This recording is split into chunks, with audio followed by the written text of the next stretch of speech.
Alright, so this is kind of a special random bennetism episode of Zen Theatre Live. We have a 10-minute window where we have the benefit of Sophia the Lion to read Ivanhoe. So I think we should do the mantra. Begin by simply listening. Slow down. See just how peaceful today can be. Thank you so much for being here. Thank you, Sophia the Lion, for joining me. Do you have any words to say to the worldwide audience, and how are you feeling? Sophia the Lion is good. Sophia the Lion is good. So why are you here? Like, what's your mission? Why are you joining Zen Theatre Live's team to do? Is this like a sneak preview? Are we gonna do the full chapter 1 of Ivanhoe someday? Is this like a 10-minute sneak preview? Sure, let's go with that. This is a 10-minute sneak preview. You heard it here first. Sophia the Lion could return. Since we only have 10 minutes, unless you have any last words, maybe like a word of encouragement, and then I think we should start chapter 1 of Ivanhoe so they know what they're getting into. Okay. Chapter 1, page 1, and such. Thus communed thee, while to their lowly dome the full-fed swine returned with evening home, compelled reluctant to the several sights, with din obstreperous and ungrateful cries. Pope's Odyssey. In that pleasant district of merry England, which is watered by the River Don, there extended in ancient times a large forest, covering the greater part of the beautiful hills and valleys which lie between Sheffield and the pleasant town of Doncaster. The remains of this extensive wood are still to be seen at the noble seats of Wentworth, of Warncliffe Park, and around Rotterdam. Here haunted of yore the fabulous dragon of Wantley. Here were fought many of the most desperate battles during the War of the Roses, and there also flourished in ancient times those bands of gallant outlaws whose deeds have been rendered so popular in English song. Such being our chief scene, the date of our story refers to a period towards the end of the reign of Richard I, when his return from his long captivity had become an event rather wished than hoped for by his despairing subjects, who were in the meantime subjected to every species of subordinate oppression. The nobles, whose power had become exorbitant during the reign of Stephen, and whom the prudence of Henry II had scarce reduced to some degree of subjection to the crown, had now resumed their ancient license in the utmost extent, despairing the feeble interference of the English Council of State, fortifying their castles, increasing the number of their dependents, reducing all around them to a state of vassalage, and striving by every means in their power to place themselves each at the head of such forces as might enable him to make a figure in the national convulsions which appeared to be impending.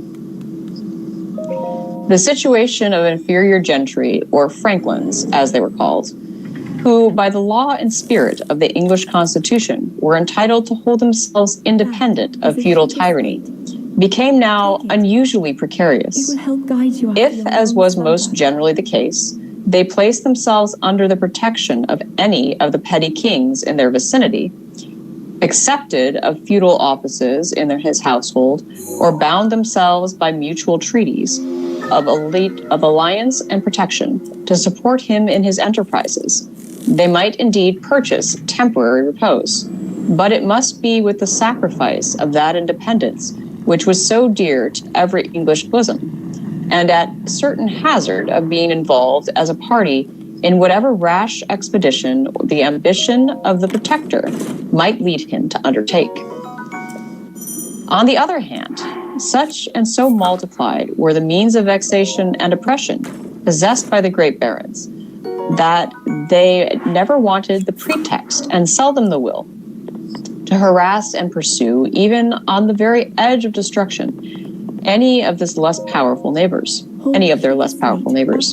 who attempted to separate themselves from their authority and to trust for their protection during the dangers of the times to their own inoffensive conduct and to the laws of the land.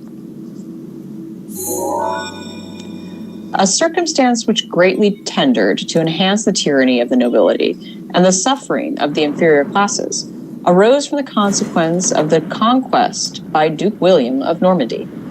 4 generations had not sufficed to blend the hostile blood of the Normans and Anglo-Saxons, or to unite, by common language and mutual interests, 2 hostile races, one of which still felt the elation of triumph, while the other groaned under all the consequences of defeat. The power had been completely placed in the hands of the Norman nobility by the event of the Battle of Hastings, and it had been used, as our histories assure us, with no moderate hand. The whole race of Saxon princes and nobles had been extirpated and disinherited, with few or no exceptions. Nor were the numbers great who possessed land in the country of their fathers, even as proprietors of the second or of yet inferior races. The royal policy had long been to weaken, by every means, legal or illegal, the strength of the part of the population which was justly considered as nourishing the most inveterate antipathy to their victor. All of the monarchs of the Norman race had shown the most marked predilection for their Norman subjects. The laws of the chase and many others equally unknown to the milder and more free spirit of the Saxon constitution had fixed upon the necks of the subjugated inhabitants, add weight, as it were, to the feudal chains with which they were loaded. At court, and in the castles of the great nobles, where the pomp and state of the court was emulated, Norman French was the only language employed. In courts of law, the pleadings and judgments were delivered in the same tongue. In short, French was the language of honor, of civility, of chivalry, and even of justice, while the far more manly and expressive Anglo-Saxon was abandoned to the use of rustics and hinds who knew nothing other. Still, however, the necessary intercourse between the lords of the soil and those oppressed inferior beings by whom the soil was cultivated occasioned the gradual formation of a dialect, compounded betwixt the French and the Anglo-Saxon, in which they could render themselves mutually intelligible to each other. And from this necessity arose by degree the structure of our present English language, in which the speech of the victors and the vanquished have been so happily blended together, and which has been so richly improved by importations from the classical languages and from those spoken by the southern nations of Europe. This state of things I have thought it necessary to premise for the information of the general reader, who might be apt to forget that although no great historical events such as war or insurrection mark the existence of the Anglo-Saxons as a separate people subsequent to the reign of William II, yet the great national distinctions betwixt them and their conquerors, the recollection of what they had formerly been, and to what they are now reduced, continued down the reign of Edward III to keep open the wounds which the conquest had inflicted, and to maintain a line of separation betwixt the descendants of the victors, the Normans, and the vanquished Saxons.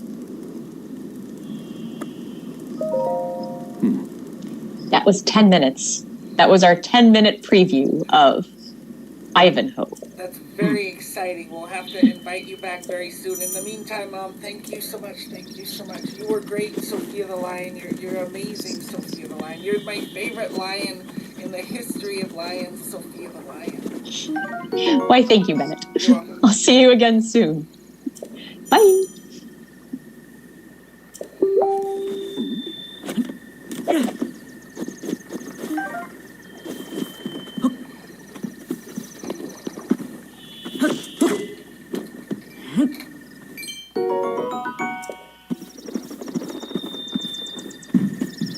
Mommy, a superhero!